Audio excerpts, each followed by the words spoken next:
Assalamualaikum warahmatullahi wabarakatuh. Waalaikumsalam warahmatullahi wabarakatuh. Bismillahirrahmanirrahim. Alhamdulillahirabbil alamin. Alhamdulillahilladzi ja'ala ramadhana syahra shiyami lil mu'minin. Wassalatu wassalamu ala asyrafil anbiya'i wal mursalin wa ala alihi wa sahbihi ajma'in. Subhanaka la ilma lana illa ma 'allamtana innaka antal alimul hakim. Rabbi shrah li sadri wa yassir li amri wahlul 'uqdatam min lisani yafqahu qawli. Yang sama-sama kita hormati guru kita Al-Mukarram Al-Ustadz Dr.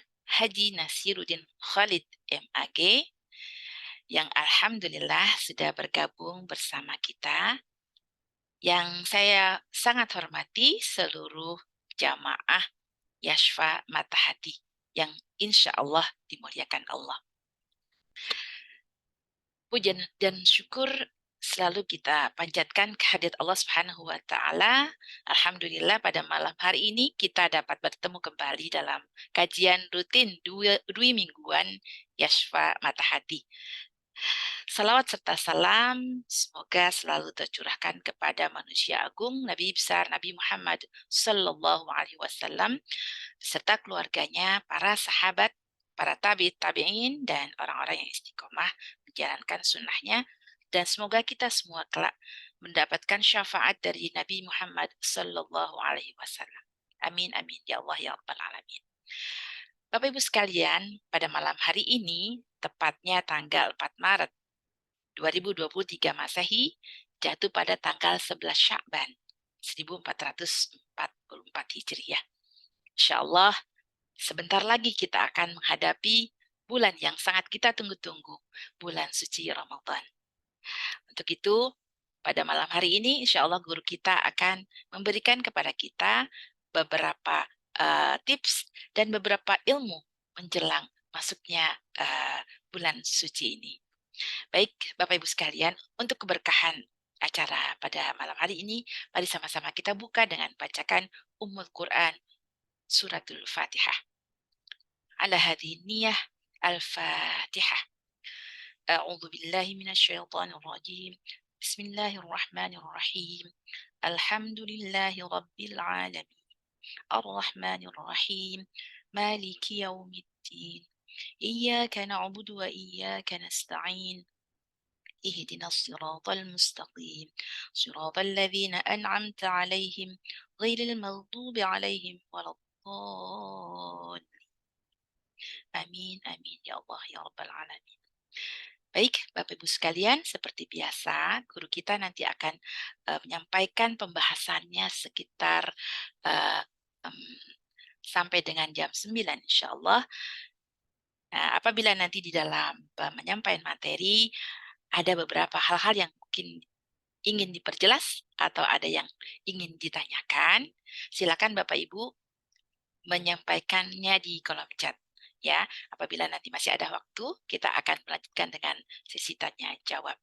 Baik, mari Bapak Ibu sekalian, kita simak, mari sama-sama kita dengarkan pembahasan yang akan disampaikan oleh guru kita, yaitu tentang apa yang sudah kita siapkan untuk menyambut tamu agung. Baik, kepada guru kita, Al-Ustadz Al-Haj Dr. Nasiruddin Khalid MAG, dipersilahkan.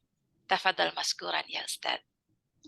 Baik, syukran Sayyidah Nana, Bunda Kinana.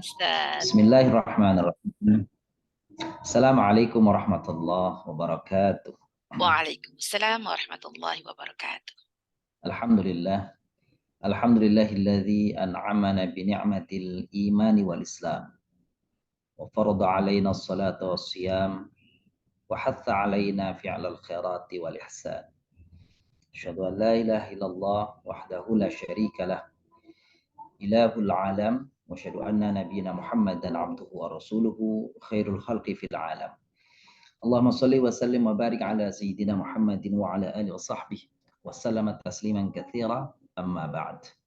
Laqad qala Allah Ta'ala fi kitabil karim, a'udzu billahi minasyaitonir rajim. Bismillahirrahmanirrahim. Ya ayyuhalladzina amanu kutiba alaikumus shiyam kama kutiba alal ladzina min qablikum la'allakum tattaqun. Ayyaman ma'dudat. Sadaqallahul azim wa sadaqar rasul wa nahnu ala dzalika minasyahidin wa syakirin. Alhamdulillahi rabbil alamin. Ayyuhas sada wa sayyidat, a'azakumullah wa athabakumullahu wa hayyakumullah. Bapak Ibu yang muliakan, hadirin jamaah kajian Yashfa atau bimbingan, kajian bimbingan Yashfa yang saya hormati Bunda Kinan selaku host dan pembawa acara di malam hari ini. Puji syukur kehadirat Allah SWT sampai pada hari ini Allah masih melimpahkan kepada kita nikmat yang amat begitu banyak. Nikmat yang tidak ternilai harganya, nikmatul iman wal Islam. Dan begitu nikmat yang lain yang banyak yang tidak mungkin kita menghitung, mengenali satu persatu. Dalam konteks ini, surah Ibrahim, Allah SWT berfirman, wa atakum min kulli ma sa'altum wa in ta'uddu ni'matallahi la tuhsuha innal insana la zalumun kafar. Wa atakum min kulli ma sa'altum, dialah Allah yang menghadirkan apa yang kau mintakan. Wa in ta'uddu ni'matallah la tuhsuha, dan jika engkau ingin menghitung nikmat Allah, maka engkau tidak akan mungkin mampu menghinggakannya, menghitungnya. Dan sesungguhnya manusia itu benar-benar zalim atas dirinya dan juga kufur terhadap nikmat-nikmat Allahnya. Hadirin yang kami muliakan, tidak terasa tadi disampaikan oleh Bunda Kinan bahwa kita sudah berada di bulan Sya'ban, persis tanggal 11. Berarti tinggal beberapa hari ke depan, mungkin 18 hari ke depan, insya Allah kita akan memasuki bulan suci Ramadan. Maka di kesempatan kali ini sengaja kami mengangkat tema persiapan menuju ke sana, dengan tema apa yang sudah disiapkan untuk bulan Ramadan. Mungkin bapak-bapak, ibu yang muliakan, ada yang bertanya atau ada yang berkomentar, kan kita masih jauh ya, kenapa sudah buru-buru berbicara tentang persiapan Ramadan.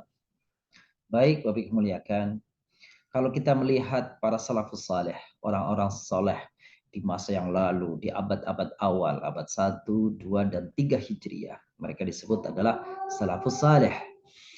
Itu disebut bahwa mereka itu, para salafus saleh itu mempersiapkan kehadiran Ramadan itu bukan sehari 2 hari, bukan 1 pekan 2 pekan. Mereka itu mempersiapkan datangnya bulan Ramadan itu 6 bulan sebelum Ramadan. Semenjak bulan Rabi'il Awal, mereka sudah bermohon kepada Allah, berdoa kepada Allah, agar Allah sampaikan usianya, umurnya, dan waktu serta kesempatannya untuk dijumpakan dengan bulan yang mulia ini. Setelah mereka bertemu Ramadan, melintasi Ramadan, datanglah Syawal. Maka dari bulan Syawal kemudian ke bulan-bulan selanjutnya, 5 bulan berikutnya, mereka berdoa agar Allah menerima amalan-amalan mereka di bulan Ramadan. Jadi dalam 1 tahun penuh itu, para salafus saleh dalam konteks Ramadan, mereka 2 doa yang diharapkan.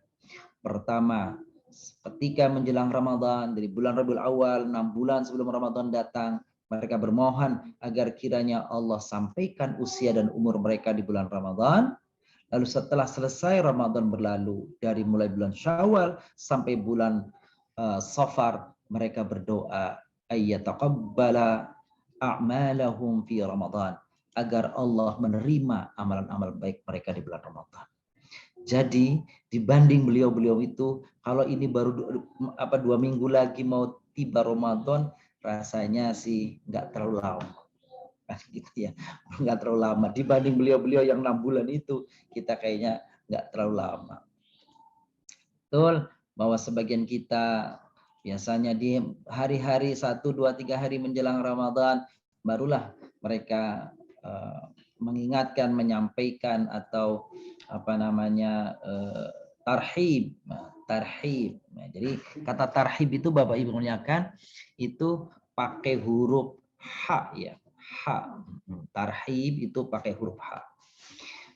Jadi meskipun cara menulisnya itu pakai bahasa Indonesia itu hurufnya huruf H bahasa Indonesianya, tapi dalam bahasa Arab itu pakai huruf H. Sebab kalau kita mengucapkannya pakai huruf H, tarhib begitu, maka itu memiliki arti konotasi yang nggak baik, yaitu mengancam atau menakut-nakuti. Tapi kalau kita mengucapkan dengan huruf H, orang menyebutnya H kecil, sebenarnya nggak ada H kecil, H gede gitu ya. Semua ada porsinya masing-masing. H ya begitu, H ya begitu. Nah, kalau yang maksudnya adalah menyambut, menyongsong Ramadan, maka menggunakan bahasa Arabnya itu tarhib Ramadan. Gitu ya. Tapi dalam bahasa Indonesia memang antara tarhib sama tarhib meski tulisannya sama, H juga. Nah, dalam bahasa Arab yang maksudnya menyambut itu pakai huruf H, yakni tarhib, bukan tarhib. Kalau tarhib nanti maknanya menakut-nakuti bulan Ramadan. Nah, Bapak yang muliakan, maka tema yang kami angkat di dalam kajian 2 mingguan ini kami kira sesuatu yang tidak tidak berlebihan kalau kita sudah mempersiapkan 2 minggu ke depan, bahkan lebih sebelum datangnya Ramadan. Untuk itu perkenan kami untuk menyampaikan beberapa poin yang sudah kami siapkan di hadapan Bapak Ibu semuanya tentang apa yang kami sampaikan terkait tema yang sudah tersaji di dalam undangan kajian 2 mingguan malam hari ini. Baik Bapak. Ini seperti biasa, mohon izin saya ininya apa kameranya sering error ini ya Bu ya. Ya, Ustaz. Suaranya jelas ya Bapak Ustaz. Tapi Suaranya jelas ya Bu ya. Jelas. Jadi sering iya entah mungkin cuacanya kah atau gitu ya. Jadi seperti itu. Jadi mohon izin ya. Baik. Jadi kajian kita malam hari ini kami ambil tema apa yang mesti dipersiapkan menjelang Ramadan. Tapi tema yang tadi apa yang kita persiapkan untuk menyambut tamu agung begitu ya. Nah, tamu agungnya adalah Ramadan. Baik Bapak yang muliakan. Kita mulai dari pertama. Maka yang pertama yang mesti kita lakukan jauh-jauh sebelum Ramadan tiba adalah bagaimana kita ini memasuki Ramadan dengan hati yang bersih, dengan hati yang tulus, dengan iman yang mantap. Maka itu dilakukan dengan taubatan shadiqah atau dalam bahasa Al-Quran taubatan nasuha. Di dalam surah An-Nur ayat 31 Allah SWT mengajak kita, memerintahkan kepada kita dengan firman-Nya watubu ilallahi jami'a ayyuhal mu'minun la'allakum tuflihun. Wahai orang-orang yang beriman, bertaubatlah kalian kepada Allah gitu ya, agar kalian beruntung. Di dalam surat At-Tahrim Allah Subhanahu wa taala berfirman, ya ayyuhalladzina amanu tubu ilallah taubatan nasuha. Wahai orang yang beriman, bertaubatlah kepada Allah dengan taubatan yang tulus, yang bersih, taubat yang sesungguh-sungguhnya, taubatan nasuha. Kalau kita dalam kehidupan sehari-hari Bapak Ibu muliakan, barangkali ada keliru sana sini, ada dosa, ada hal khilafan yang kita lakukan. Begitu. Bagaimana dengan baginda Nabi Sallallahu Alaihi Wasallam? Maka dalam riwayat Imam Muslim, beliau Rasulullah Sallallahu Alaihi Wasallam beliau mengingatkan sambil mencontohkan kepada kita. Apa kata beliau? Ya ayyuhalladzina, ya ayyuhan nas, tubu ilallah fa inni atubu fil yaum ilaihi mi'ata marrah. Kalau di dalam hadis riwayat Imam Bukhari beliau mengatakan sab'ina marrah, 70 kali, tetapi dalam riwayat Imam Muslim mengatakan wahai manusia, bertaubatlah kalian kepada Allah karena sesungguhnya aku, kata Rasulullah sallallahu alaihi wasallam dalam riwayat Imam Muslim, aku dalam sehari bertaubat kepada Allah sebanyak 100 kali. Kalau baginda kita Nabi besar Muhammad adalah orang yang maksum dalam keyakinan Ahlus Sunnah wal Jamaah, maknanya orang yang terjaga dari keliru, dari dosa, dari khilaf, dari salah. Nah, kalau kita tidak ada jaminan kalau kita ini bisa terhindar dari dosa. Tidak ada jaminan kalau kita ini terhindar dari salah dan dosa. Mungkin dosa yang kita sadari atau banyak dosa-dosa yang kita tidak sadari, kekeliruan yang kita tidak eh, tidak kita sengaja kita lakukannya. Maka barangkali kita lebih layak untuk bermohon taubat kepada Allah, beristighfar kepada Allah, jauh harusnya melebihi daripada istighfar jumlahnya yang disampaikan, yang diucapkan, yang dimintakan oleh Nabi besar Muhammad Sallallahu Alaihi Wasallam. Baik, muliakan. Nah, kalau kita melihat kepada ayat Al-Quran, kapan sesungguhnya menjadi ciri khas bagi orang-orang mukmin, orang-orang muttaqin beristighfar itu, maka bilang wabil ashari hum yastaghfirun. Di waktu-waktu sahur mereka itu bermohon kepada Allah Subhanahu wa taala. Wabil ashari, ya, dan di waktu sahur. Sahur itu berarti menjelang subuh. Di waktu menjelang subuh. Nah, Bapak Ibu yang kami muliakan, itu bisa Bapak Ibu lihat di dalam surat Az-Zariyat, ya. Dalam surat Az-Zariyat yang maknanya tadi itu wabil ashari hum yastaghfirun. Gitu. Az-Zariyat ayat ke-18, ya, surat Az-Zariyat ayat ke-18. Silakan nanti merujuk ke sana. Surat Az-Zariyat ayat 18, wabil ashar. Az-Zariyat itu ayat surat ke-51. Surat 51 ayat 18 mengatakan dan ciri orang-orang yang bertakwa itu mereka di waktu sahurnya, di waktu menjelang subuhnya, saat-saat menjelang subuh mereka beristighfar. Meskipun tentu saja setelah sholat kita senantiasa beristighfar kepada Allah. Di setiap kali sehabis sholat, beristighfar kepada Allah. Ini bagian daripada yang kita lazimkan. Jika seseorang itu berdosa, maka insya Allah dengan istighfarnya menjadi penghapus dosa-dosanya, dosa-dosa kecilnya. Jika sekiranya seorang hamba Allah di saat itu, di hari itu, dia tidak ada dosa yang dilakukan, seandainya tidak ada dosa yang dilakukan, maka istighfar itu akan menambah keberkahan di dalam hidupnya. Jadi tidak ada kelirunya, tidak ada ruginya orang senantiasa beristighfar kepada Allah Subhanahu wa taala. Selanjutnya, apa yang kita perbanyak mesti menjelang Ramadan tiba ini Bapak yang muliakan? Tadi itu doa. Nah, ini disebutkan di sini. Anna ba'da salaf, seperti yang kami sampaikan tadi, bahwasanya sebagian kaum salaf itu kanu yad'una Allah sittata asyhur ayyuballighahum Ramadan. Mereka berdoa kepada Allah sejak 6 bulan sebelum datangnya Ramadan. Doanya agar mereka disampaikan usianya, umurnya ke bulan Ramadan. Tsumma yad'unahu. Kemudian mereka bermohon kepada Allah khamsata asyhurin ba'daha hatta yataqabbala minhum. Mereka kemudian berdoa kepada Allah agar Allah terima ibadah-ibadah mereka di bulan Ramadan. Ibadah qiyamul lailnya, ibadah saumnya, ibadah sedekahnya, ibadah tilawahnya, dan segala ibadah di bulan Ramadan agar Allah menerima mereka. Dan doa itu selama 5 bulan kemudian dimulai dari bulan Syawal sampai bulan Safar. Seperti yang saya katakan tadi. Sehingga dalam 1 tahun ini para salafus saleh bermohon agar disampaikan di Ramadan 6 bulan sebelum Ramadan, 5 bulan setelahnya bermohon agar diterima amalan-amalan Ramadannya. Nah, ini menjadi terbersih bagi kita nih untuk bisa mengikuti. Nah, kita sering dengar nih Bapak Ibu yang muliakan, di masjid-masjid kita, di musola-musola kita, sejak bulan yang lalu kita sering mendengar Allahumma barik lana fi Sya'ban, barik lana fi Rajab, wa barik lana fi Sya'ban, wa balighna Ramadan. Ya, tapi Bapak Ibu yang muliakan, ada kadang-kadang ucapan yang begini nih bunyinya nih. Allahumma barik lana fi Rajaba wa Sya'bana wa balighna Ramadan. Sebenarnya dalam kaidah nahwiyah kata rojab itu munsharif.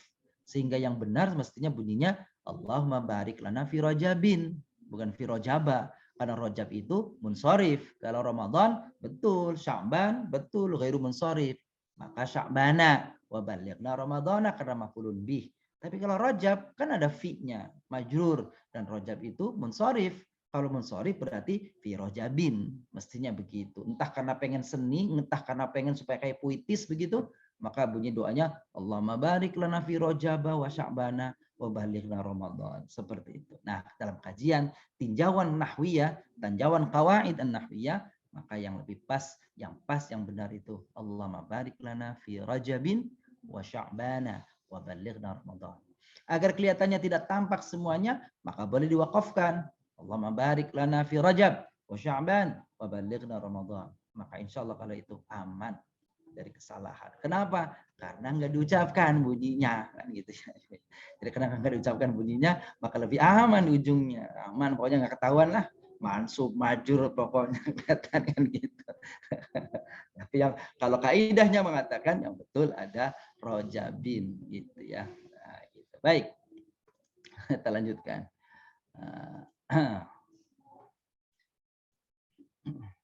Nah itu ini terjemahnya. Fayad'ul muslim rabbahu ala khairin fi dinihi wa fi badanihi wa yad'uhu ayu'inahu ala ta'atihi fihi wa yad'uhu ayataqabbala minhu a'malahu. Nah, apa sih maksudnya ini? Maka doa apa yang dipanjatkan? Dari mulai sekarang nih Bapak Ibu kan? Nah, ini nih dianjurkan nih. Pertama, fayad'ul muslimu rabbahu ala ayyuballighahum Ramadan. Pertama, yang mesti dimintakan dari Allah Subhanahu wa taala adalah agar disampaikan usia kita hingga Ramadan ini. Jadi jangan berhenti Bapak Ibu. Allahumma balligh Ramadan. Allahumma ballighna Ramadan. Boleh juga Allahumma barik lana fi Sya'ban wa ballighna Ramadan. Kenapa tidak kita ucapkan lagi Rajab? Karena Rajabnya udah selesai. Udah lewat Rajabnya. Kalau kita Rajab dulu gitu. Nah, kalau kita ngikuti salaf tadi, salaf ya, kalau itu kan Bapak yang memuliakan doa Allahumma barik lana fi Rajab itu doa Nabi loh itu. Jadi bukan buatan ulama itu. Itu doa dari Nabi. Itu warid dari hadis Nabi sallallahu alaihi wasallam. Allahumma barik lana fi Rajab wa barik lana fi Sya'ban. Begitu bunyinya, bariknya diulang. Wa barik lana fi Sya'ban wa balighna Ramadan. Sampai situ. Tapi kemudian oleh orang-orang ditambah-tambah wa balighna Ramadan wa hasil maqasidana wa kafir anna sayiatina. Ya tapi namanya doa boleh-boleh aja gitu ya. Jadi pertama, kalau tidak pakai bahasa Arab, bahasa Indonesia boleh. Allahumma balighna Ramadan. Ya Allah, sampaikan usia kami di bulan Ramadan. Ya Bapak Ibu. Kita lanjutkan. Nomor 2. Ala khairi fi dinihi wa badani. Minta doa kebaikan untuk agamanya dan untuk badannya. Doanya apa? Banyak. Salah satunya, Ibu-ibu, Bapak-bapak hafal nih. Doanya apa doanya? Doa kebaikan itu. Nanti kita doanya setelah ini ya. Doanya apa saja nih. Yang ketiga, pertolongan dan ketaatan kepadanya. Yang keempat, agar diterima amalan ibadahnya. Nah, doa-doa itu bunyinya apa? Sesungguhnya semuanya Bapak Ibu sudah menguasai, sudah hafal. Tapi tidak ada salahnya kalau mengingatkan saja. Salah satunya ya, diantaranya doa-doa itu. Nah ini doa-doanya contohnya, doa-doanya. Nanti seperti biasa materi ini akan di-share di grup setelah kajian selesai. Jadi kalau minta disampaikan bulan Ramadan, berarti doanya Allahumma balighna Ramadan. Begitu. Kalau minta keselamatan agama dan jasad, nah ini yang hafal. Allahumma inna nas'aluka salamatan fid din wa afiatan fil jasad. Nah, dan seterusnya itu. Wa ziyadatan fi ilmi wa barakatan fi rizqi wa taubatan qablal maut wa rahmatan indal maut dan seterusnya. Insyaallah ini doa-doa yang lazim, yang umum, yang biasa Bapak Ibu baca. Yang ketiga, minta dikuatkan kita supaya kita orang-orang yang pandai bersyukur dan kuat ibadah. Allahumma a'inna ala dzikrika wa syukrika wa husni ibadatik. Ini sengaja urutannya ya sesuai tadi sebelumnya ya Bapak Ibu. Jadi urutannya saya buat urutannya seperti tadi yang slide sebelum ini. Jadi pertama minta disampaikan Ramadan, minta disehatkan, minta diberi keselamatan dalam agama dan dalam jasad kita. Yang ketiga minta dikuatkan dalam ibadah. Tuh. Nah, dan selanjutnya minta diterima amalan ibadah kita. Maka doa yang diantaranya kita baca, Allahumma taqabbal minna innaka antas samiul alim wa tub alaina innaka antat tawwabur rahim. Tuh Ibu-ibu. Mudah-mudahan ini menjadi yang sudah dilantunkan, dibacakan, kita lanjutkan. Yang belum boleh ini menjadi salah satu bagian dalam rangkaian doa-doa kita setelah sholat. Kita lanjutkan Bapak Ibu muliakan. Selanjutnya adalah mengkondisikan diri kita ini sebelum Ramadan tiba, kan gitu ya. Walau aradul khuruja la'addu lahu 'uddah. Sekiranya mereka tahu mau bepergian jauh, tentulah mereka mempersiapkan diri untuk keluar itu. Karena kita tahu Ramadan akan tiba, maka kita persiapkan untuk itu. Ya. Ta'atun wa qaulu ma'ruf fa idza azamal amr. Apa maknanya? Seharusnya kita nih, di sini mereka ya. Mereka memilih ketika ketaatan kepada Allah dan tutur kata yang baik apabila perintah. Nah, perintahnya memang perang nih, tapi bisa bisa dikaitkan kepada hal yang sifatnya umum. Kalau sudah ditetapkan, maka sami'na wa ata'na. Maka apa yang kita siapkan Bapak Ibu? Pertama, an-niyah.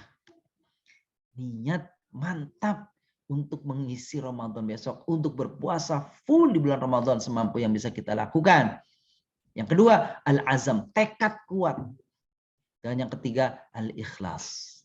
Inilah dari sekarang perlu kita terus-menerus. Perlu kita kondisikan jiwa kita, diri kita untuk sampai pada Ramadan agar begitu Ramadan tiba, istilahnya udah turn in di situ. Sudah menyatu. Sudah kalau dalam bahasa anak-anak gaul itu udah langsam. Kalau motor itu sudah ada pemanasan, sudah langsung start nanti datangnya Ramadan. Apalagi yang perlu kita perhatikan. Nah, ini ada hadis yang sering dipertentangkan oleh orang, yaitu bahagia. Kan ada memang hadisnya, memang kualitas hadisnya dipertanyakan. Man fariha bidukhuli Ramadan haramallahu jasadu 'anil niran, kan begitu ya. Siapa yang berbahagia dengan datangnya bulan Ramadan, maka jasadnya diharamkan masuk neraka. Itu hadisnya dipertentangkan. Tapi sesungguhnya ada ayat Al-Qur'an. Gitu ya. Ada Quran yang kita mungkin terlupa. Apa ayatnya? Ini ayatnya, Bapak Ibu.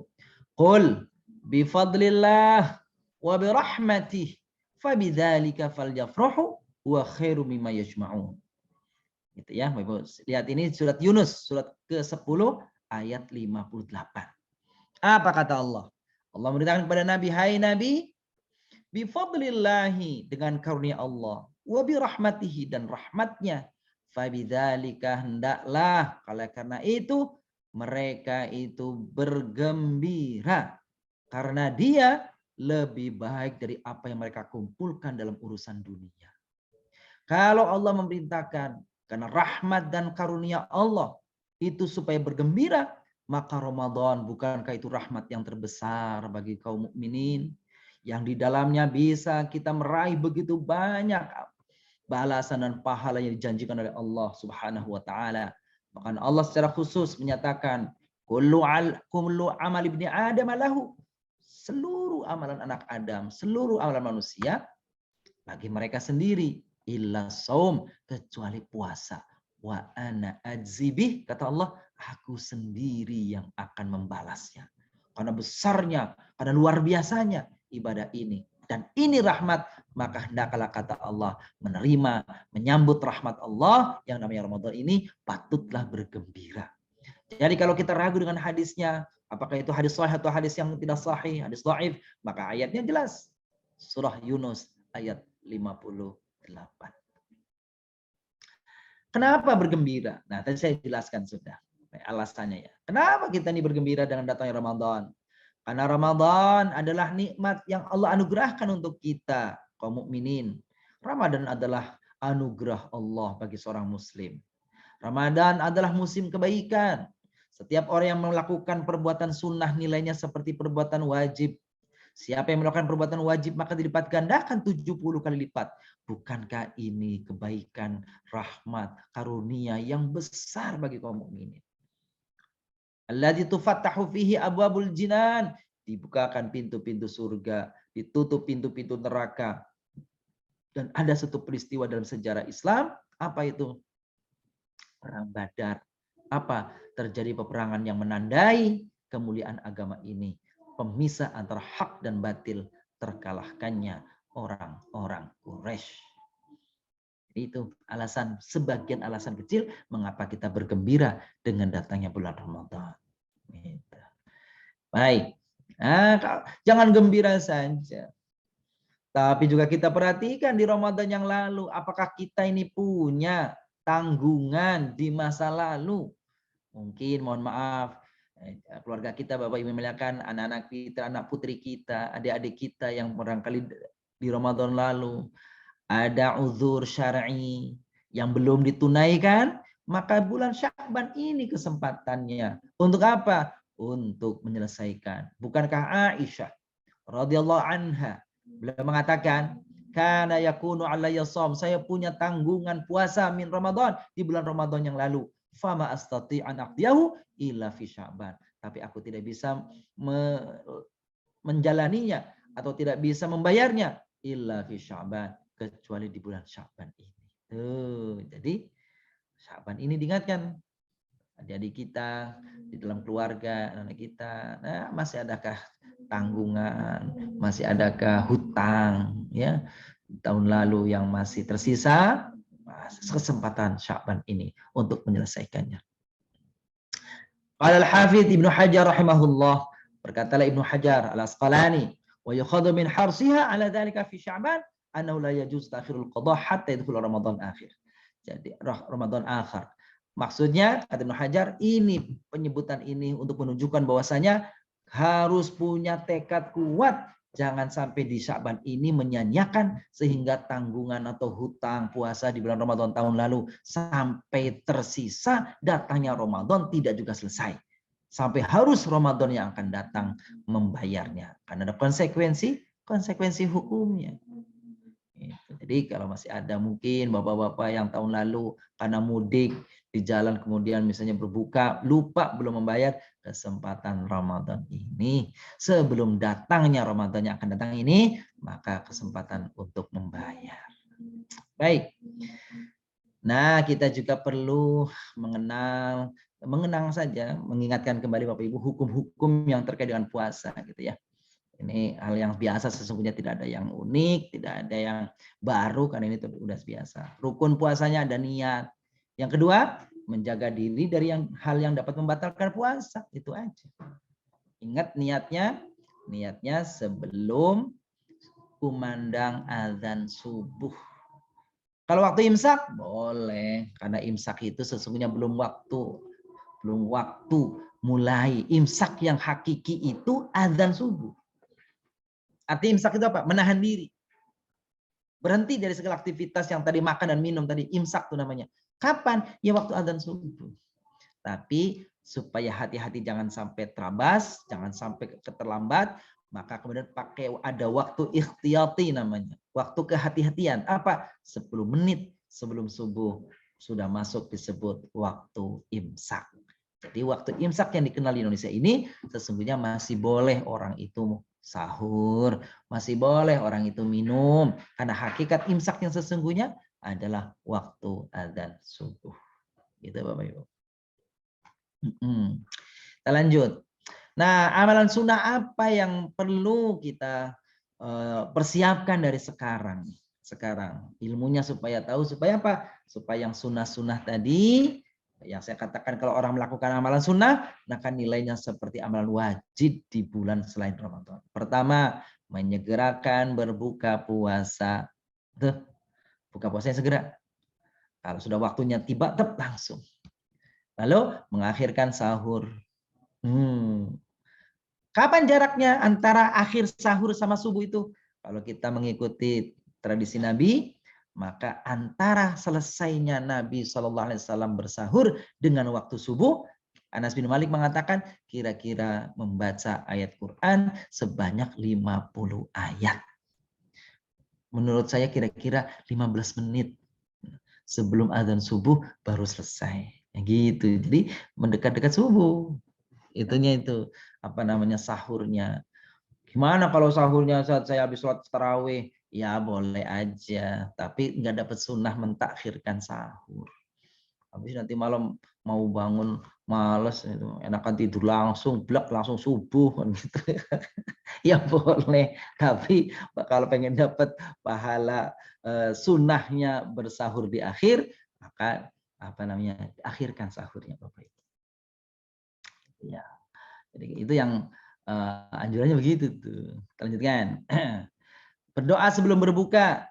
Nah, kalau saya doa itu gini, Bun. Doa sebelum berbuka ada doa yang setelah berbuka.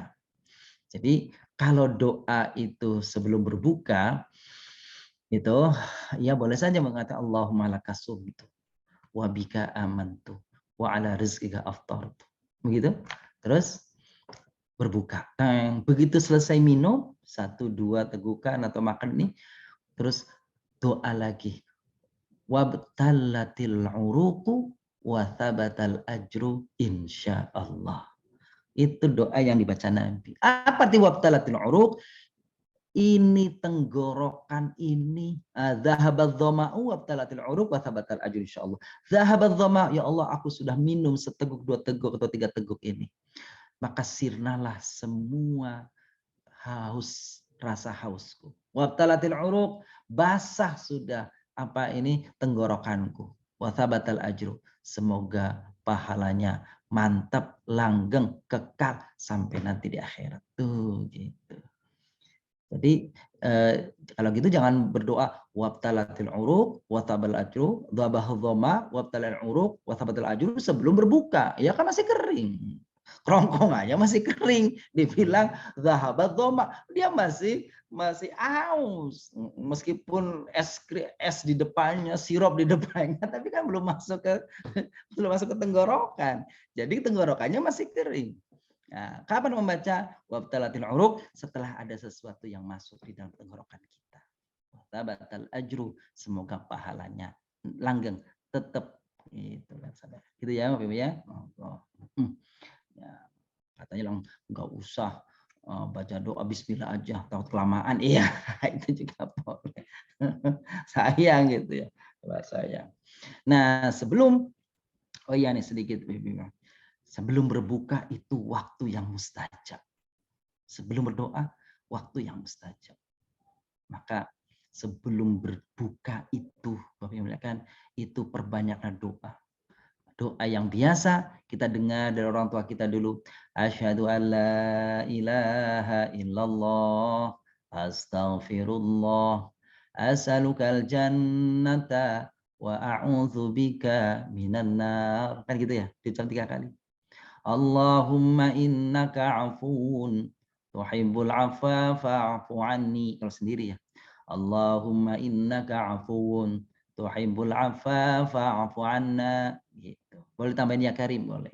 Allahumma innaka afuun karim tuhibbul afwa fa'fu anna ya karim. Boleh. Itu diperbanyak. Sebelum apa? Sebenarnya sepanjang hari malam Ramadan, anjurannya doa itu. Kata Aisyah radhiyallahu anha mengatakan, tidak ada doa yang aku dengar dari Nabi yang banyak dibaca waktu bulan Ramadan kecuali doa tadi itu. Allahumma innaka afuun tuhibbul afwa fa'fu anni. Ya siangnya, ya mau sorenya, malamnya, paginya, semuanya itu. Gitu ya Bapak Ibu. Baik, kita lanjutkan. Apalagi? Bersiwak. Siwak itu anjurannya itu siwak. Ya, kita boleh menggunakannya dengan dikonversi dengan apa? Dengan sikat gigi. Nah, anjurannya kalau bersikat gigi bagusnya sih sebelum subuh. Tapi kalau pagi masih diperbolehkan ulama mengatakan sampai sebelum tergelincirnya matahari, sebelum zuhur. Maka kalau setelah zuhur hukumnya adalah makruh. Nah, kalau saya boleh sarankan, sebaiknya sebelum subuh. Begitu subuh, udah selesai. Nggak usah disikat gigi lagi. Takutnya masih semeriwingnya masih masak ke dalam. Kata orang, saya mah cuma sikat gigi. Tapi airnya jangan-jangan masuk ke dalam seriwing-seriwing. Gitu. Nah, ini hati-hati. Gitu ya. Terus, berbuka dengan kurma. Gitu ya. Apa kata Nabi? Fal yuftir ala tamrin. Hati-hati nih hadisnya nih. Fal yuftir ala tamrin. Jika seorang dari kalian berbuka puasa, maka hendaklah berbuka ala tamrin. Bukan di jalan tamrin. Bukan. Maksudnya tamrin itu dengan korma. Wah ada hadisnya nih buka puasa di jalan tamrin. Oh bukan. Gak ada hubungannya itu. Janganlah tamrin. Tapi berbukalah dengan kurma. 1, 3, 7, 5, 7, 9, pokoknya ganjil. Ya, Bapak Ibu, ganjil. Wah, udah dipersiapkan. Saya lihat juga Bapak-bapak Ibu ada yang sudah mulai pesan-pesan nih korma. Korma apa nama sukari, apa korma ajwa. Oh iya, korma Nabi itu nyebutnya jangan ajwa, pakai ain. Ajwah kan gitu ya. Jadi kalau bilang, "Ini saya beli korma ajwa di Tanah Abang murah 100.000." Oh, itu ajwa. Kalau yang mahal ajwa, ya korma Nabi itu. Kan gitu ya. Ajwa. Ya, kan sama hitamnya, ya korma hitam banyak kan gitu ya. Korma yang hitam banyak. Oke. Kita lanjutkan Bapak Ibu. Oke. Nah, apalagi berbuka dengan fakir miskin dan yatim, itu anjurannya Bapak Ibu. Kita undang mereka atau kita kirimkan. Ya, membaca Al-Quran atau menghatamkan, masya Allah. Jadi karena dia bulan Quran, syahrul Quran, Ramadan, syahrul Quran. I'tikaf di sebelum terakhir, di bulan di luar 10 terakhir juga bagus, terutama di 10 malam terakhir. Qiyamul Lail tentu saja dari awal sampai akhir dan yang lain-lainnya. Begitu banyak masih amalan sunnah di bulan Ramadan. Kita lanjutkan. Nih Bapak yang muliakan, perkara-perkara yang dapat membatalkan puasa. Ya, makan dan minum secara sengaja. Kalau tidak sengaja, maka itu rahmat Allah, maka itu berkah, nikmati. Jadi kalau ada yang lupa setelah dua segukan, alhamdulillah, nggak usah dibatalkan puasanya. Itu rahmat Allah. Tapi kalau sepiring yang keterlaluan, ya sepiring baru sepiring. Saya baru sadar nih sepiring baru habis, baru saya lagi puasa. Seandainya lupa, tidak apa-apa, itu rahmat Allah. Merokok itu apapun, pakai yang sigaret ke, yang pave ke, yang apa, itu membatalkan puasa. Muntah, ya, mengeluarkan mani, berhubungan seksual, murtad, haid atau nifas, gila dan pingsan. Nah, itu yang hal-hal yang dapat membatalkan puasa. Ya, Bapak Ibu. Nah, mungkin ada yang bisa saja mungkin utaraannya ada yang lain. Tapi inilah yang biasanya muncul dalam fikih-fikih ini nih. Lanjut. Oh iya, saya mendapatkan Bapak Ibu yang muliakan. Termasuk membatalkan puasa, cuma saya mohon maaf, saya kurang setuju. Apa tuh? Berenang, rendam di air, enggak batal rendaman di air. Kecuali kalau rendam sambil minum, nah itu yang baru batal. Jadi kalau rendaman air doang nggak apa-apa, mandi nggak batal. Memang makruh, makruh itu kan nggak haram. Kalau makruh nggak haram. Nah kalau mandi dibilang batal, renang, ya renang asal bisa menjaga ya, memang mengkhawatirkan ya renang. Ramadan kok hobi renang. Kenapa nih? Itu ngadem. Ternyata ngadem. Atau orang di waktu Ramadan mandinya bisa 2 kali. Kok tuh tumbennya Ramadan nih mandinya 4 kali. Pagi menjelang zuhur, jam 2 siang, sore. Rupanya ngadem. Tidak ada yang membatalkan kecuali menyengaja memasukkan air. Gitu kan. Sambil gerujukin air pakai shower, lumayan kali ada yang masuk. Nah, enggak itulah, itu udah makruhnya di situ. Atau enggak, kalau sengaja berarti batal puasa. Baik, Bang.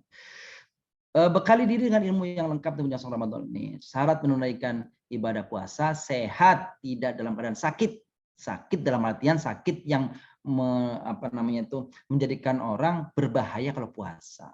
Tidak semua sakit ya Bapak Ibu. Sakit apa nih? Sakit cantengan, ya nggak masuk lah. Masa cantengan nggak puasa? Nggak ada hubungannya. Oh, sakit cantengan nggak puasa. Sakit panuan nggak ada hubungannya. Itu ya. Jadi sakit yang kata dokter kalau dia berpuasa bahkan menyebabkan bertambahnya penyakit, maka dalam konteks ini ada dua. Dia tidak berpuasa di saat sakitnya, dia ganti nanti setelah Ramadan, atau kalau sakitnya itu sudah menetap, sakitnya itu permanen, kata ahli, artinya di kalangan medis ini memang tidak bisa lagi diharapkan bisa berpuasa, maka dia cukup untuk membayar fidyah. Syaratnya menetap, mukim, syaratnya mukim, tidak dalam keadaan safar. Safar yang memenuhi syarat, jaraknya, alasannya, tujuannya. suci dari haid dan nifas. Ya, Ibu. Syarat wajibnya tentu Islam. Kalau ini tidak terpenuhi, nggak wajib puasa.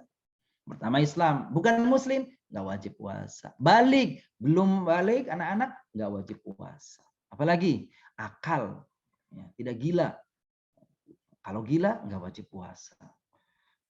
Kok aneh orang gilanya kalau Ramadan aja. Nah, itu alasannya. Tahu wajibnya puasa. Nah, gitu ya. Tapi saya kira yang poin terakhir ini rasanya sekarang dunia medsos sudah di mana-mana, jadi nggak ada informasi yang tidak tahu. Kalau itu datang bulan Ramadan, kalau itu sudah tiba masa berpuasa, terus hal-hal terkait dengan tata cara puasa, maka saya kira semua orang sekarang sudah memahami, mengetahui informasi tentang puasa dari berbagai sumber. Selanjutnya Bapak yang muliakan, apa yang mesti kita perhatikan? Al-musara'atu fi inha'il a'mal allati qad tashghulul muslim fi Ramadan 'anil ibadat. Nah, ini maksudnya ini Bapak Ibu yang muliakan. Kalau bisa pekerjaan-pekerjaan kita, pekerjaan di kantor, pekerjaan di lapangan, pekerjaan di luar kota yang rasanya nanti akan menyita waktu kita waktu Ramadan, maka kalau bisa dikerjakan sekarang ini sebelum datang Ramadan, dirapel tuh pekerjaan itu. Jangan sampai nanti giliran kita datang Ramadan, ada pekerjaan itu mesti menyita kita sampai lewat waktu untuk tarawihnya lewat dan sebagainya. Sayang sekali. Yang gitu ya.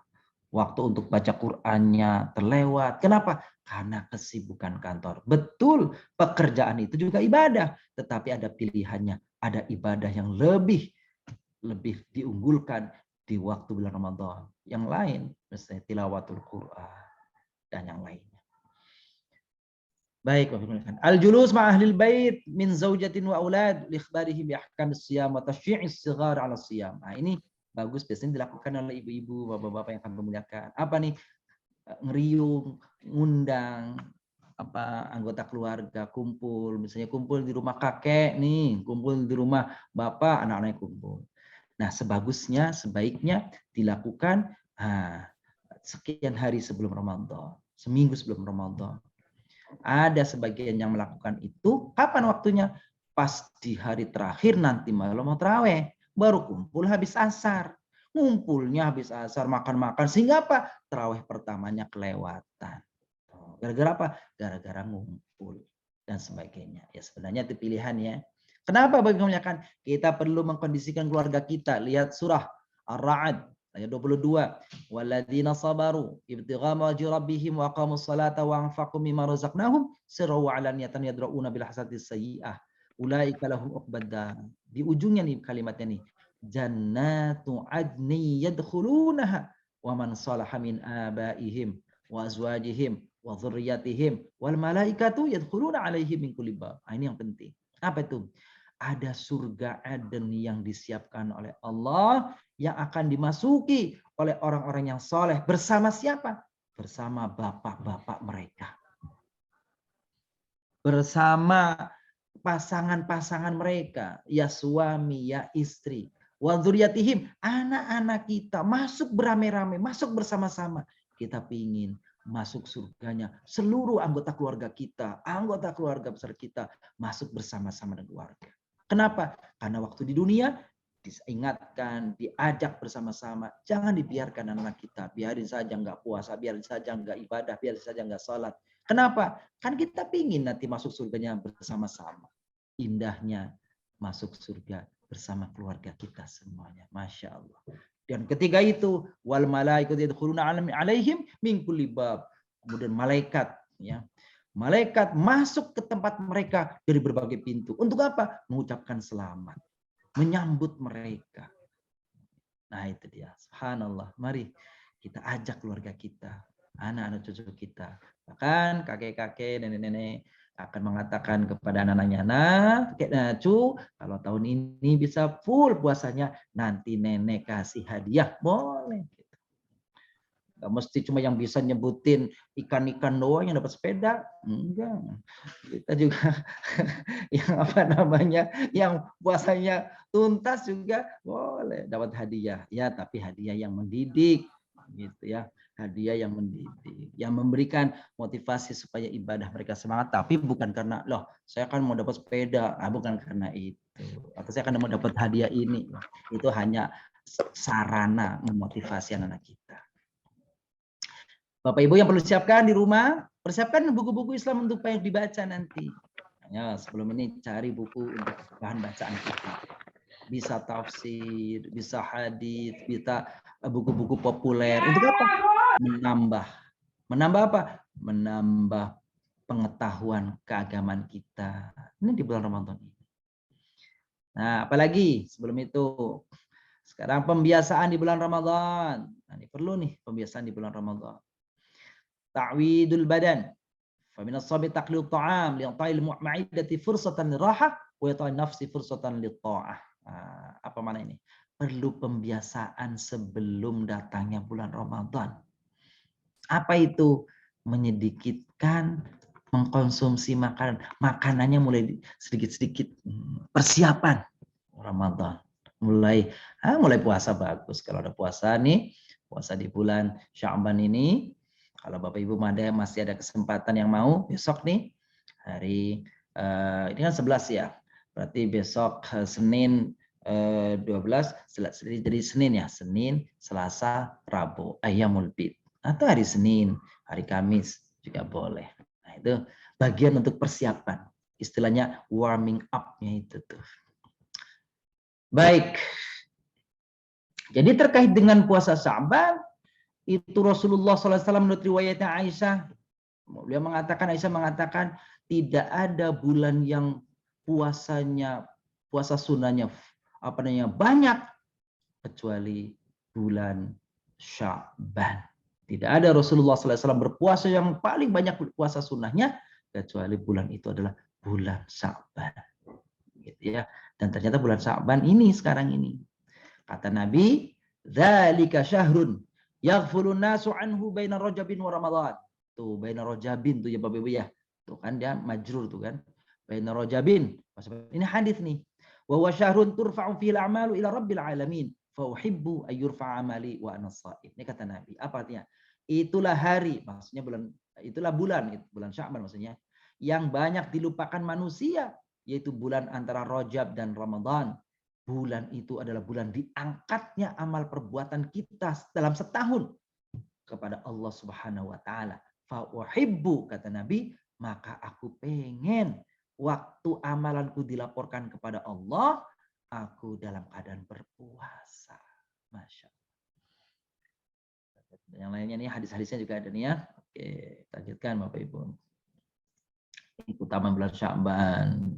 Jadi gini Bun, Sya'ban, Ramadan, Rajab, Sya'ban, Ramadan. Jadi kalau Rajab itu adalah bulan untuk bercocok tanam, gambarannya. Sya'ban itu bulan untuk mengairi, memupuk. Ramadan itu bulan untuk menuai, memanen. Jadi tidak ada panenan kalau tidak ada penanaman atau pengairan. Artinya apa?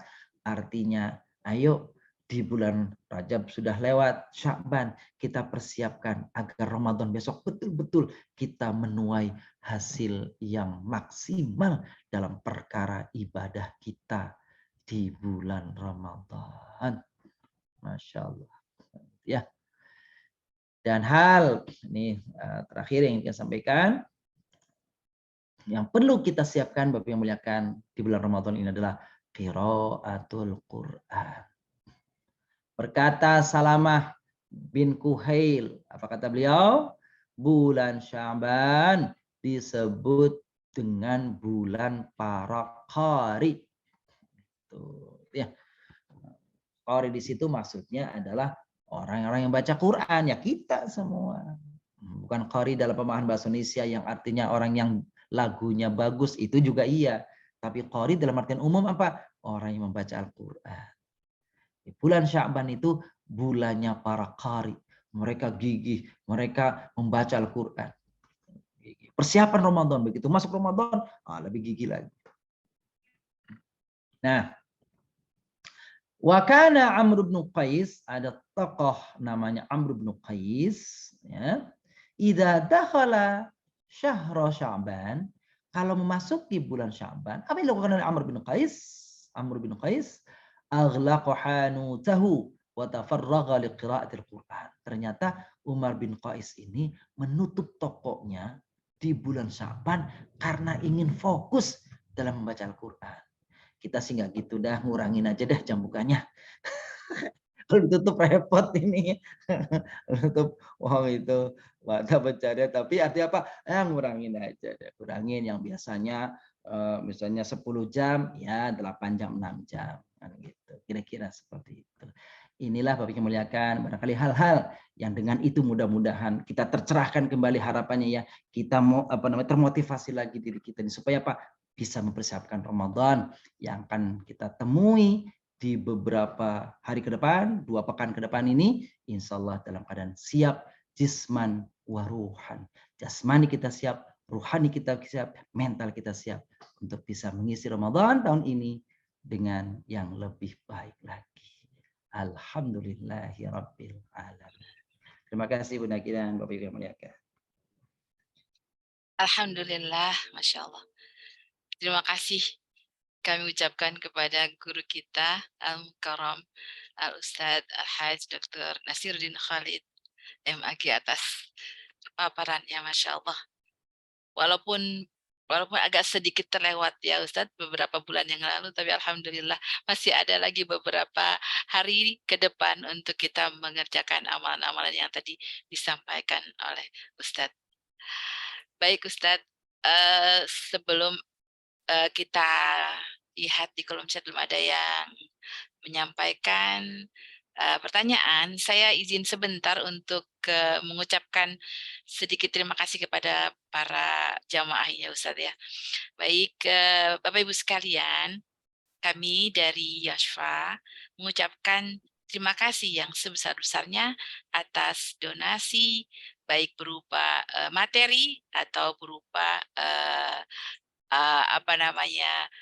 barang dan sebagainya yang telah disampaikan untuk Yayasan Yashfa Mata Hati.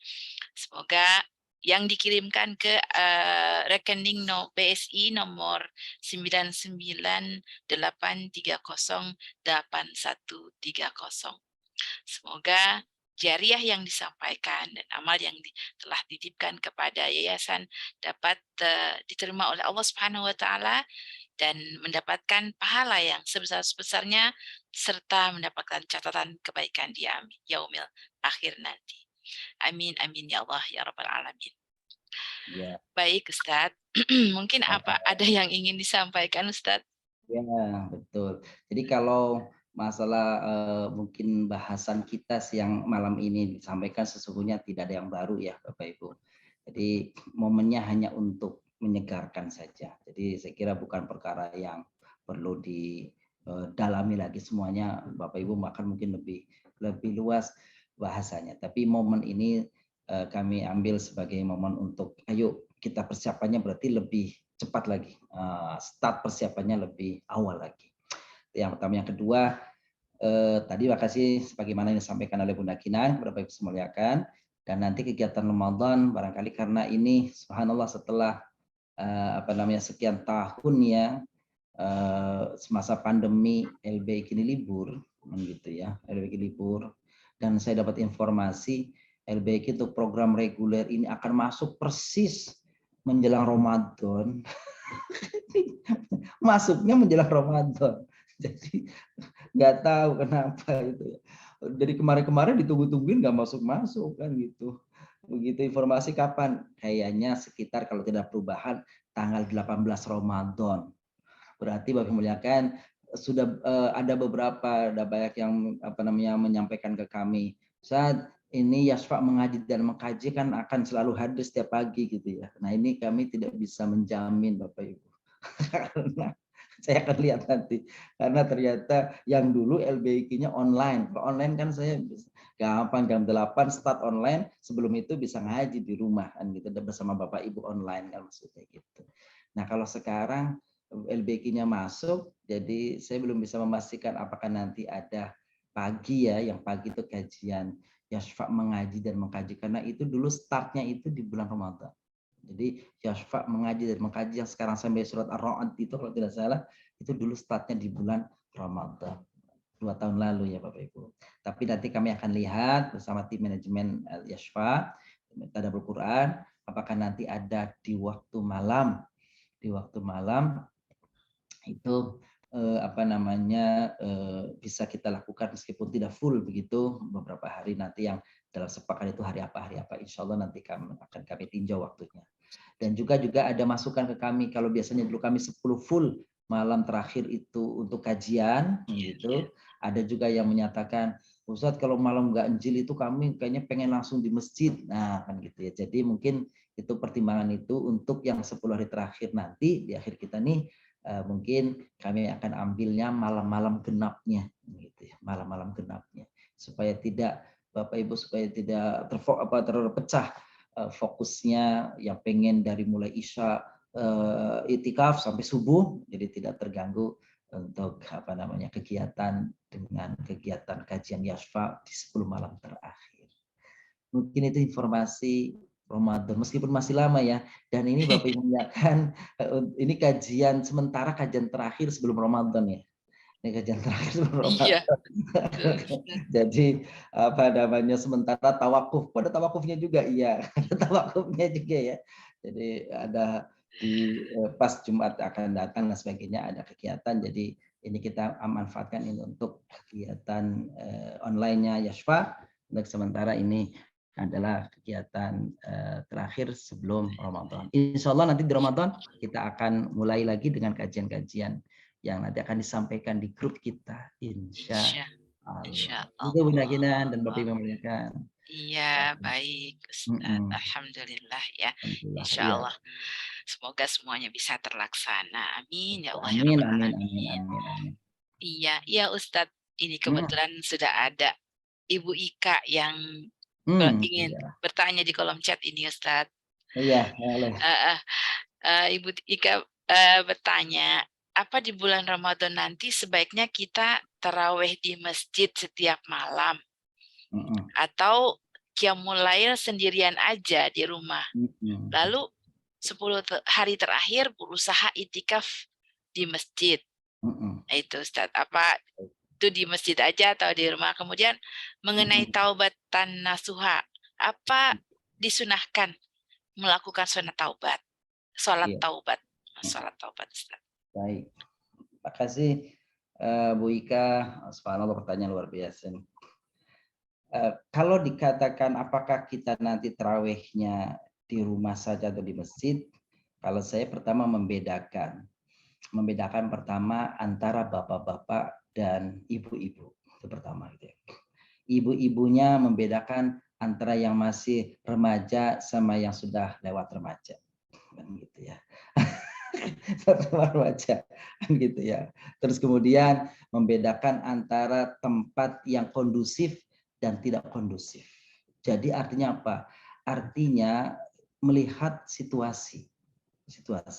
Kalau bapak-bapak tentu kita mengikuti apa yang disampaikan oleh sahabat Umar bin Khattab, melihat para sahabat kemudian berpencar-pencar di malam Ramadan itu sholat sendiri di pojok-pojok masjid atau di rumah-rumah mereka.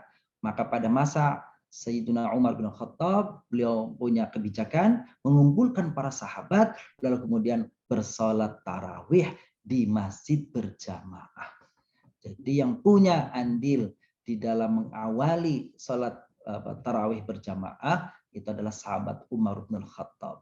Yang tadinya kalau di masa Nabi Shallallahu Alaihi Wasallam, sebagaimana riwayat Aisyah radhiallahu anha, Nabi melaksanakan qiyamul lail baik di Ramadan maupun di luar Ramadan itu 11 rakaat, maka pada masa Umar bin Khattab maka tarawihnya suratnya diperpendek, tetapi bilangan rakaatnya diperbanyak. Maka muncullah jumlah 20 rakaat plus 3 witir itu. Jadi tidak bisa mengatakan yang 20 rakaat itu bid'ah. Kalau mengatakan bid'ah, ya Umar bin Khattab berarti bid'ah kan gitu ya. Padahal Nabi mengatakan alaikum bisunnati wa sunnatul khulafair rasyidin min ba'di. Kalian hendaklah memegangi sunnahku dan sunnah para khulafair rasyidin.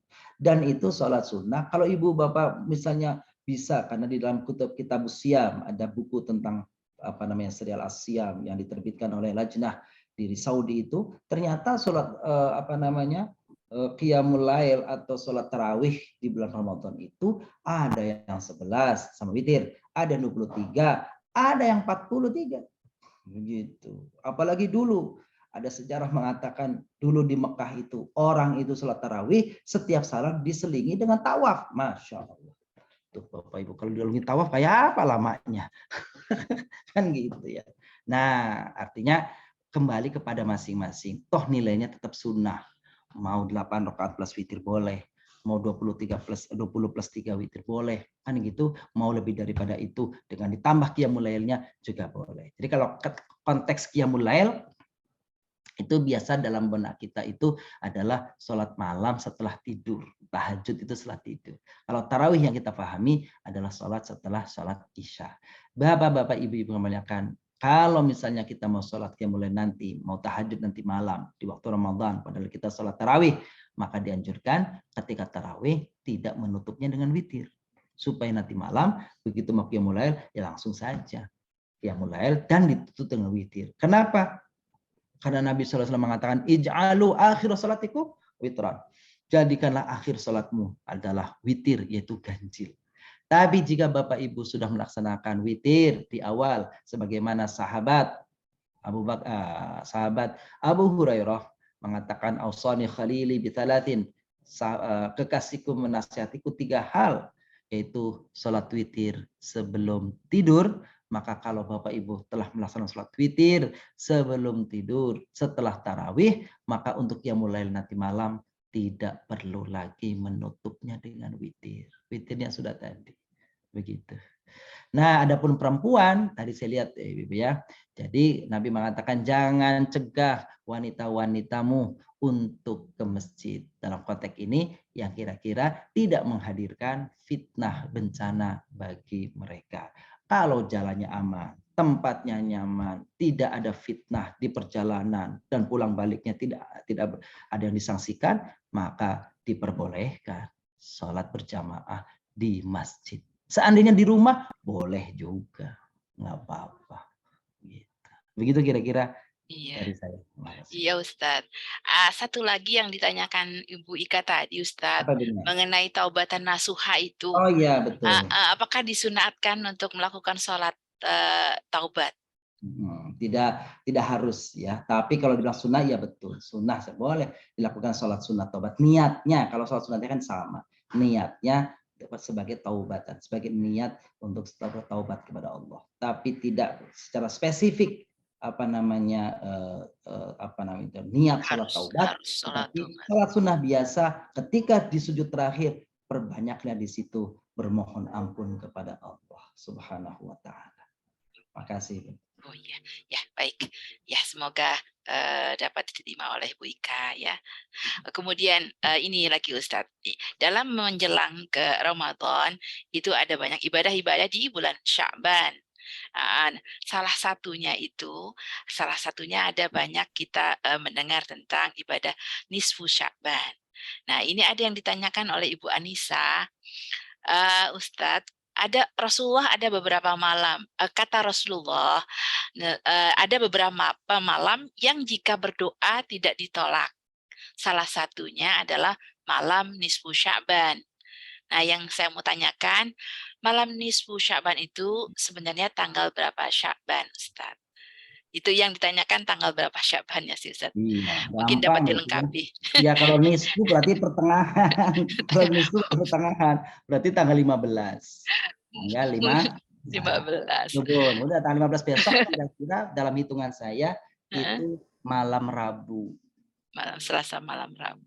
Dalam hitungan saya. Sebentar. Ini kan 11 punya. 11. Iya. 11, ya 11. Berarti sekarang 12 kan gitu ya. Sebentar lebih kalender. Coba dihitung. 15 Sya'ban itu berarti di hari. Iya. Informasinya sih hari malam Rabu Ustaz.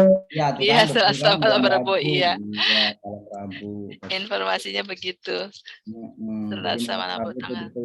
Selasa 7 malam Rabu, betul, tanggal 7 malam Maret. 8. Ya, malam 8. Jadi itu nisfu Sya'bannya di situ. Memang Bapak Ibu tentang nisfu Sya'ban ini terjadi perbedaan di kalangan ulama ya, tapi silakan kembali kepada masing-masing. Karena memang fiha yufraqu kullu amrin hakim, itu yang berpedoman bahwa itu konteksnya adalah nisfu Sya'ban. Disitulah kemudian dipilah, ditentukan perkara-perkara penting. Maka ada yang mengambil itu sebagai dalil tentang nisfu Sya'ban, maka mereka berdoa kepada Allah tentang tentang apa saja agar diteguhkan iman Islamnya, diteguhkan kebaikan-kebaikannya. Tapi memang tidak ada secara spesifik sholat nisfu Sya'ban. Kalau boleh, kalau misalkan Bapak Ibu ragu dengan itu, sholat apa saja boleh. Tapi tidak perlu sholat secara spesifik, namanya sholat nisfu Sya'ban. Sholat sunnah, sholat sunnah taubat, sholat sunnah hajat, sholat sunnah tahajud, sholat sunnah istikharah, sholat sunnah apa saja. Tetapi tentang sholat sunnah nisfu Sya'ban memang diperdebatkan, artinya kalau itu konteksnya tidak ada dari Nabi, ya mungkin sholat sunnah yang lain saja, tidak mengurangi nilainya. Seperti itu. Gitu, Bun. Niatnya Baik. ibadah. Iya, baik, Ustaz. Baik, alhamdulillah untuk Ibu Anissa, semoga terjawab. Kemudian ada lagi dari Bapak Sartono ini, Ustaz. Oh, Pak Sartono, ayo, monggo Pak. Baru lama nggak ketemu beliau nih, gimana Pak? Iya, ini mudah-mudahan sesuai dengan yang dimaksud dengan Pak Sartono ya, Ustadz. Bagaimana ketika malam hari pada saat bulan Ramadan, bulan puasa maksudnya, dikaitkan dengan amalan Nabi Daud,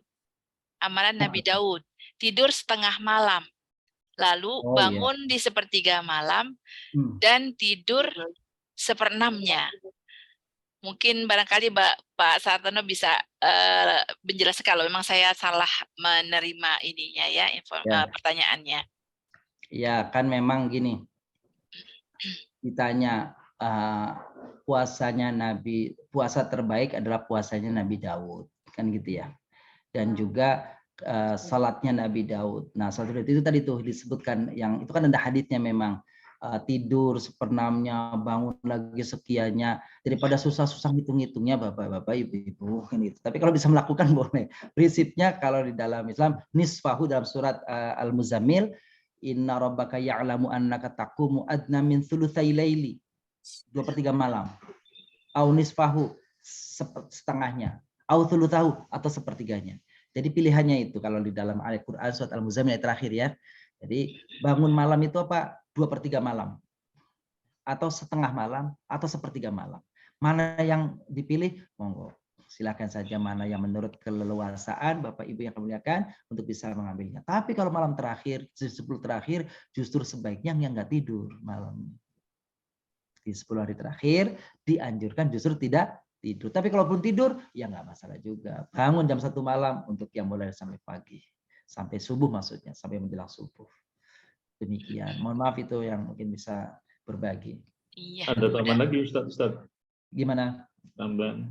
Biasanya kan ada orang yang berpendapat kalau pada saat Lailatul Qadar itu ada sholat sunat Lailatul Qadar, itu gimana Ustaz? Baik, makasih Pak. Kalau saya mengatakan tidak perlu ada sholat tertentu seperti itu. Jadi sholat sunnah saja. Bahkan Imam Zainal Abidin itu gitu ya.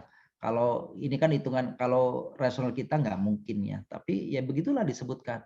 Beliau itu sholat Bapak muliakan dalam semalam itu 200 rakaat. Itu nggak tahu gimana ya. Saya agak susah gitu ya. Tapi begitu riwayatnya begitu. Itu dipegang betul dalam orang-orang apa tuh kaum Sufiyun, kaum Sufi itu ya. Itu malah begitu. Artinya apa? Sholatlah sunnah. Kalaupun tidak perlu udah bingung nih, udah tahajud udah, apa kan itu hajat sudah. Saya mau sholat apa lagi? Udah nggak ada namanya. Udah namanya sholat sunnah mutlak. Usolli sunnatan. Ya, rakaat ini lillahi ta'ala. Wis tambah mau berapa? Mau 10, 20, 30, 40, silahkan aja. Gitu. Jadi saya yang rasanya ikut yang mengatakan tidak perlu ada sholat khusus Lailatul Qadar. Karena kalau malam itu Bapak Ibu sholat aja tarawih 20 ya. Tambah sholat hajat berapa? 8, tambah istikharah 4, tambah lagi apa, ya udah banyak tuh. Masih ada waktu, sholat mutlak berapa? 40, ya boleh. Gitu. Jadi silakan sholatnya, tapi kalau secara khusus saya sih tidak menganjurkan untuk niat khusus namanya sholat Lailatul Qadar. Mohon maaf kalau pendapat saya seperti itu. Iya, baik. Semoga dapat dipahami ya, Pak Sartono. Baik, terima kasih, Ustaz. Ada lagi pertanyaan dari Bunda Riri. Ustaz, Bunda Baik. Riri. Assalamualaikum warahmatullahi wabarakatuh, Ustaz. Izin bertanya. Assalamualaikum warahmatullahi wabarakatuh. Ya, ketika orang tua meninggal dan beliau belum membayar hutang puasa Ramadan, nah, apakah ahli warisnya wajib membayar puasanya atau cukup membayar fidyahnya? Begitu pertanyaannya, Ustaz. Baik. Nah, waktu meninggalkan puasanya karena apa? Gitu ya. Kalau meninggalkan puasanya waktu hidup itu karena sakit, maka cukup diganti fidyah. Ganti fidyah. Itu saja kan gitu. Ya. Adapun kalau misalkan dia dalam keadaan nggak ada masalah apa-apa kan begitu, kan seharusnya nggak meninggalkan ya kalau lagi nggak ada apa-apa mah. Saya kira nanti konteksnya sakit ya. Jadi kalau sakit pun beliau lagi sakit, waktu meninggal tidak berpuasa tapi dalam keadaan sakit, koma dan sebagainya, maka kalau saran saya dibayar fidyahnya. Kenapa? Walladzina yutiqunahu fidyatun ta'am miskin. Orang-orang yang tidak mampu saat itu, kondisi lemah, sakit, payah dan sebagainya, maka baginya cukup membayar fidyah saja. Wallahu a'lam bishawab. Begitu, Bun. Iya, alhamdulillah. Nah, kalau untuk masalah fidyahnya, misalkan ya Ustadz, kita nggak tahu dia puasanya yang ditinggalkan berapa, lalu kita hitung aja, kita kalikan dengan usianya ya Ustadz ya. Itu juga nggak apa-apa mungkin ya Ustadz ya. Iya. Nggak tahu kehidupannya. Ya kan kapan misalnya anggap aja terakhir itu sebulan aja, sebulan terakhirnya dia tidak itu aja misalnya begitu. Iya, betul. Kita memprediksikan kayaknya dia pas tahun terakhir itu sakit-sakitan udah terakhir, nah itu aja barangkali yang dibayar. Atau setahu kita berapa tahun seperti itu. Pak Ustadz, mohon maaf. Ini misalkan beliau atau saya meninggal karena menumpuk-numpuk hutang saya ketika kita mens gitu loh Pak Ustadz. Jadi misalkan saya umur 13 tahun sampai sekarang saya belum membayar, kemudian saya meninggal, itu kewajiban siapa gitu? Karena kemalasan gitu loh Pak Ustadz. Itu bagaimana? Iya. Kalau itu saya ngikut pendapatnya ulama yang mengatakan begini, kalau ada puasa wajib yang ditinggalkan, begitu? Ini pendapat Imam Malik pertama ya. Kalau ada puasa wajib yang ditinggalkan, kalau pendapat Imam Malik radhiyallahu an, rahimahullah, maka tidak ada puasa yang bisa mengganti puasa wajib yang ditinggalkan itu. Dia hanya, kata Imam Malik, pendapat Imam Malik, dia hanya memperbanyak puasa sunnah dan bertobat kepada Allah. Semoga Allah menerima taubatnya. Kalau pendapat Imam Syafi'i rahimahullah mengatakan, orang yang sengaja meninggalkan puasa wajib, kalau Imam Syafi'i, dia mesti mengqadha, menggantinya sebanyak puasa yang ditinggalkannya. Diperkirakan saja, saya dulu kira-kira tidak puasa waktu muda berapa tahun, misalkan. Jadi misalnya 4 tahun kali 30 misalnya, ya 120 hari itu diganti dengan apa? Dengan puasa di luar bulan Ramadan. Plus banyakin puasa sunnah, plus banyakin taubat. Jadi kalau Imam Syafi'i lebih lengkap lagi, dibayar, dibantu, ditaubati.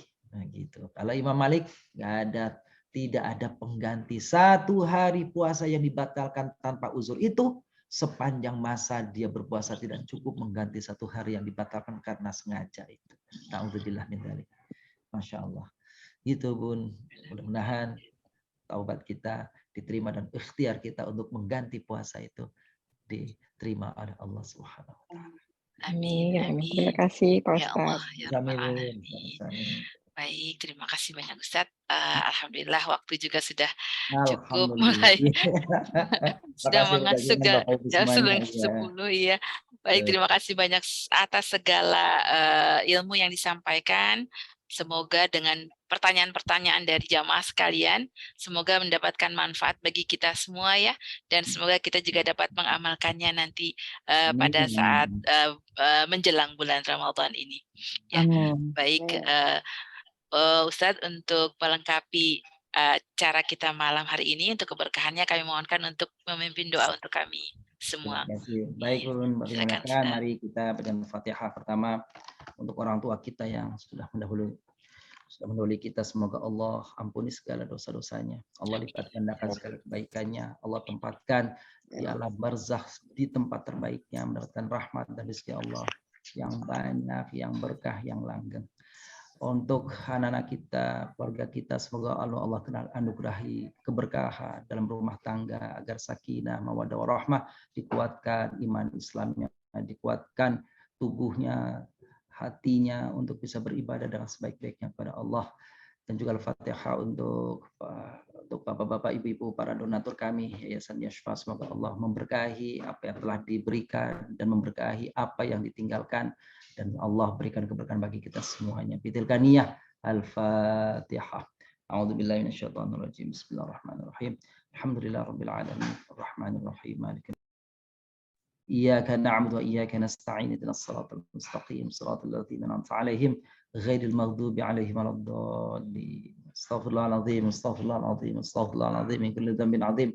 Allahumma shalli wa sallim wa barik 'ala nabiyyina Muhammadin wa 'ala alihi washabbihi ajma'in. Walhamdulillahirabbil alamin. اللهم انا نسالك رضاك والجنه ونعوذ بك من سخطك والنار. اللهم اغفر لنا ذنوبنا وكفر عنا سيئاتنا توفنا مع الابرار.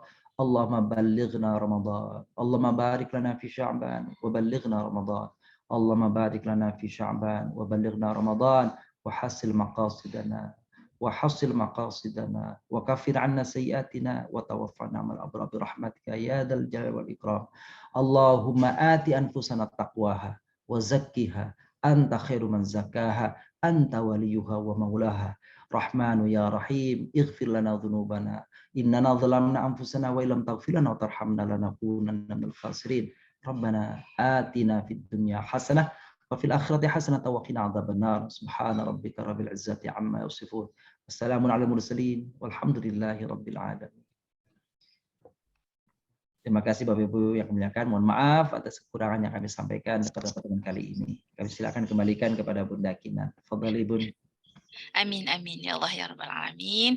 Semoga Allah mengijabah doa-doa kita semua. Terima kasih banyak Ustadz untuk doanya. Baik Bapak Ibu sekalian, alhamdulillah rangkaian acara kita pada malam hari ini telah kita ikuti bersama. Semoga kita dapat ambil manfaat dari pertemuan kita pada malam hari ini, serta niat dan kehadiran kita ini mendapatkan catatan yang dari Allah Subhanahu wa taala, catatan kebaikan insyaallah di yaumil akhir nanti. Baik, akhir kata kami dari seluruh tim penyelenggara mengucapkan terima kasih yang sebesar-besarnya kepada Bapak Ibu sekalian untuk kehadirannya, dan insyaallah kita akan kembali bertemu di kajian yang akan datang. Kami mohon maaf apabila masih ada kekurangan dan ada tutur kata yang tidak berkenan. Wabillahi wa taufiq wa hidayah. Wassalamualaikum warahmatullahi wabarakatuh. Waalaikumsalam warahmatullahi wabarakatuh. Terima kasih Ustaz. Terima kasih.